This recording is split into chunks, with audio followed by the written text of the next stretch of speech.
As you know, it's all women's fault, everything. Society is the way it is because, hey, women made it that way because they want bad boys. So today, I'll be reacting to Pearl, reacting to I Debunked the Entire Manosphere. So it's like a 2-in-1 all at once. Let's go get it. Plus, culturally, women have always dated across and up. Yeah, only 40% of men have reproduced historically. So yes, that's true.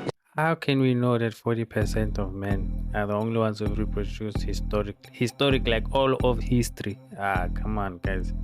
We gotta take the things with a grain of salt.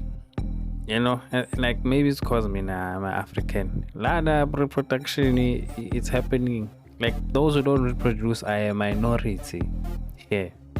Maybe for you guys in the Western thing, it's a majority of guys who are not reproducing and a minority is, and all the girls are just going for the 1%. So it's like, or 80% girls going for the 20% of the guys. Basically saying that 100% of the population is fathered by 20% of men in the Western Hemisphere. Alright guys, that doesn't seem to make sense because there seems to be likelihood of incest going on there.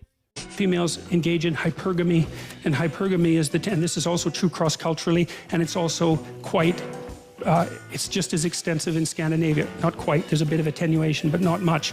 Women mate across and up dominance hierarchies. Men mate across and down. Okay, and that has to be the case because if... Yeah, because men swipe right 45% of the time on dating apps, where women swipe right 5% of the time. Up to 20, depends on the study.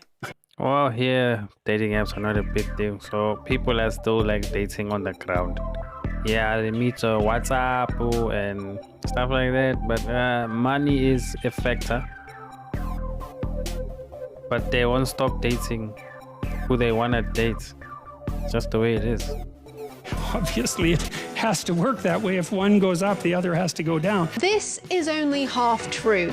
Peterson consistently fails to point out the hordes of studies that show that hypergamy is much less prominent in more developed countries because as an economy develops and is able to provide social safety nets and less children die at a young age, they will have less children at an older age as it is safer to do so. True, they will have less children at an older age. What does that have to... Women still swipe right 5% of the time on dating apps.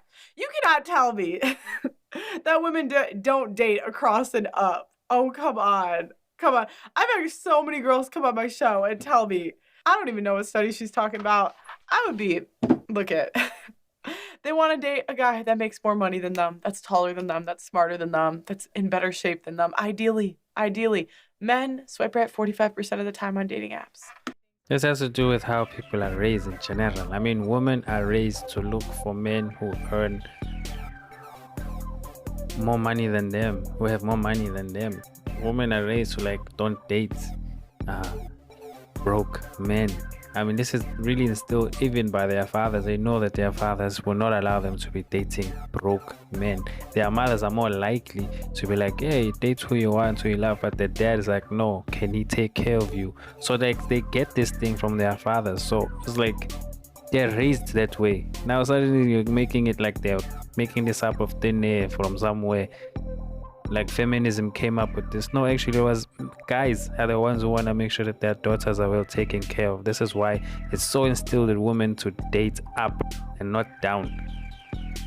Generally, that's what it is. But like at the end of the day, reality sets in, and the majority of people on earth are not dating that way. Otherwise, population will like pretty much stop. Because everybody's trying to get to the rich people, and we know how small of an amount that is.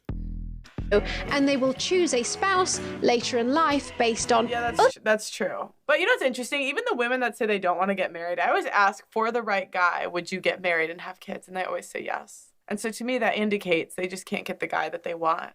Yeah, first marriage is it 27? I thought it was closer to 30 now.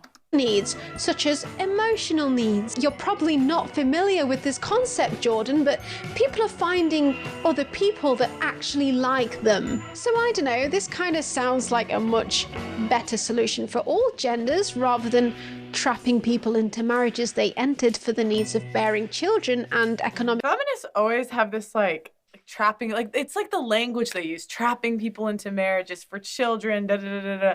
And it's like we always have this like worst case scenario in our minds. But like guys see marriage as a trap, as a ball and chain. That is like common thing that is spoken about. With, oh, you're going to jail now, you're locking yourself down now. Like feminists did not come up with that. Men have been saying that ever since.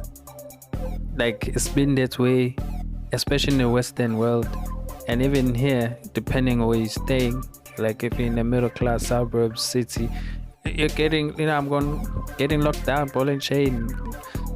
Like what else? Making it seem like women are coming up with a lot of these concepts, whereas it actually men came up with them, and now don't like it when it's going the other way. Like if we want to solve the problem, let's solve the problem. This blaming game, that doesn't make sense. Nobody wants to get things done. It's just about blaming. Okay, guys, we'll end it there. I think we'll make it like a 1 part, 2, maybe 3 or 4 parts. Doesn't matter. Oh, that's that Bruella, man.